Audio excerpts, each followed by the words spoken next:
Bismillahirrahmanirrahim. Assalamualaikum warahmatullahi wabarakatuh. Allah Subhanahu wa taala berfirman di dalam surat Hud ayat ke-6.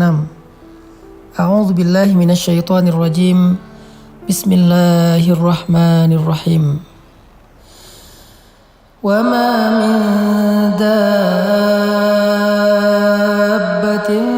fil ardi illa 'ala Allahi rizquha wa ma min dabbatin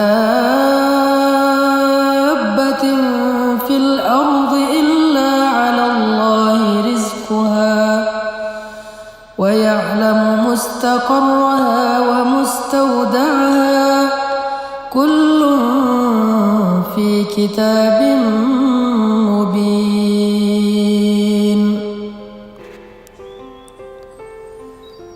Dan tidak ada satupun makhluk yang bernyawa yang hidup di muka bumi kecuali Allah menjamin rezekinya. Dia mengetahui tempat kediamannya dan tempat penyimpanannya. Semua tertulis di dalam kitab yang nyata ataupun Lauhul Mahfuz. Shadaqallahul azim. Ayat ini adalah salah satu di antara ayat yang mengajarkan kita tentang iman terhadap rububiyahnya Allah Subhanahu wa taala. Rububiyah berarti Allah lah yang mengatur segala sesuatu dalam kehidupan di langit dan di bumi, dan Allah sebaik-baik yang mengatur. Rububiyah berarti Allah lah yang berkehendak dan menentukan segala sesuatu dengan kehendaknya, dan Allah Maha Adil dalam segala ketentuan yang Allah kehendaki.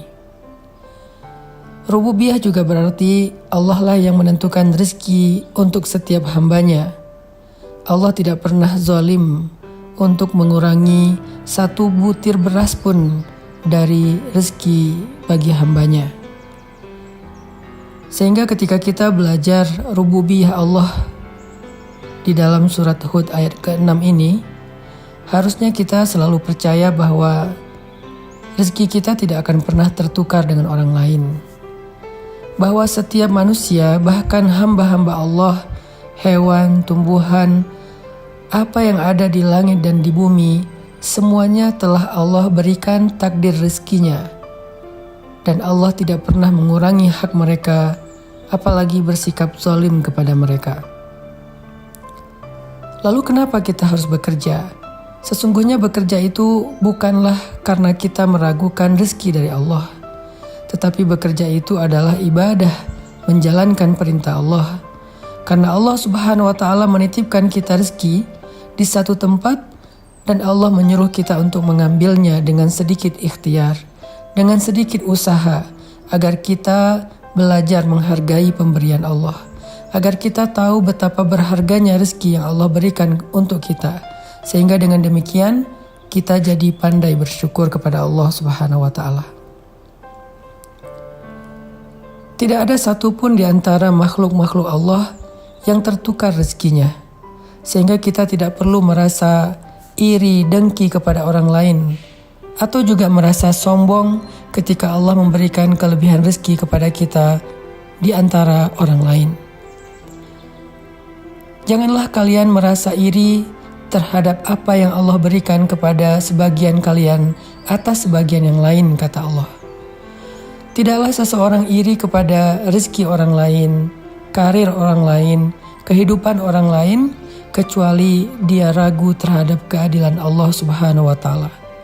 Dia ragu terhadap pengaturan Allah Subhanahu wa taala, atau dia ragu terhadap rububiyah Allah Subhanahu wa taala.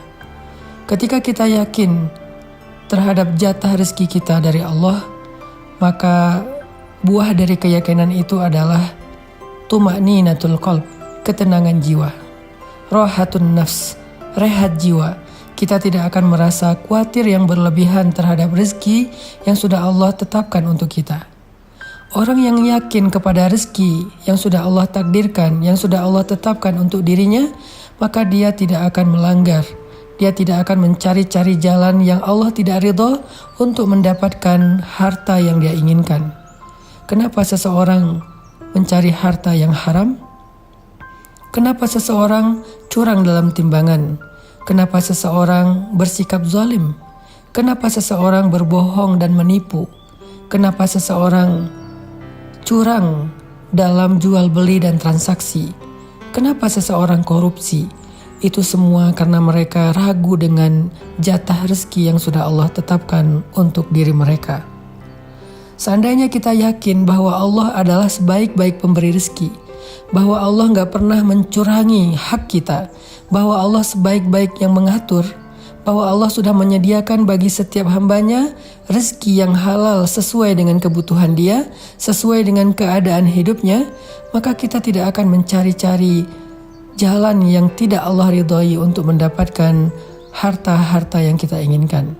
Kita akan komitmen, kita akan istiqomah mendapatkan harta yang halal, karena kita percaya yang halal itu pasti ada.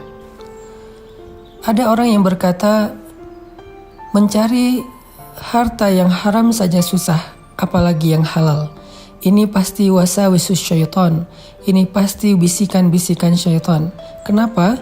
Agar kita berputus asa dalam mencari rezeki yang halal, agar kita berputus asa dalam berharap kepada Allah Subhanahu wa Ta'ala.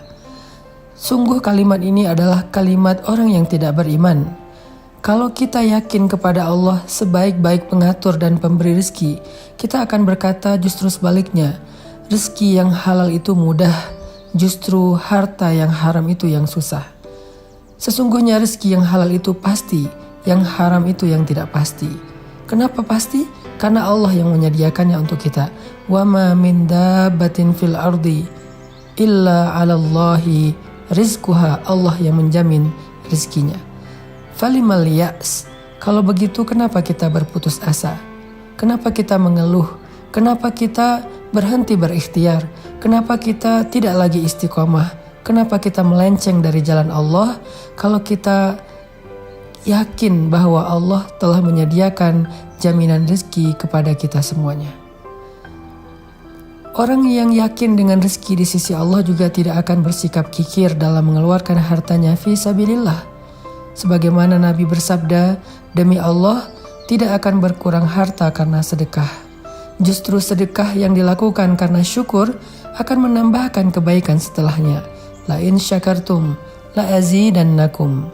Kalau kalian bersyukur, pasti aku tambahkan untuk kalian. Orang yang menahan hartanya, bersikap kikir sehingga dia tidak mau mengeluarkan hartanya fi sabilillah, bahkan harta yang wajib untuk dia keluarkan seperti zakat, itu pasti karena dia takut kekurangan rezeki. Kenapa dia merasa takut kekurangan rezeki? Karena dia tidak yakin dengan jaminan rezeki dari Allah Subhanahu wa Ta'ala. Maka dalam ayat ini kita belajar bahwa sesungguhnya Allah Subhanahu wa Ta'ala telah menjaminkan untuk kita rezeki yang halal, maka jangan pernah mencari-cari cara yang haram untuk kehidupan kita. Di dalam ayat ini juga kita belajar bahwa sesungguhnya Allah menjamin dan mengatur kehidupan kita, sehingga jangan sampai kita berputus asa untuk berharap kepada Allah dan berputus asa untuk berikhtiar, bekerja dengan pekerjaan yang baik, mencari rezeki yang sudah Allah tentukan untuk kita. Mari kita belajar dari ayat ini agar kita lebih istiqomah, agar kita lebih tumakninah, dan agar kita semakin kuat bertawakal kepada Allah Subhanahu wa Ta'ala. Barakallahu fikum.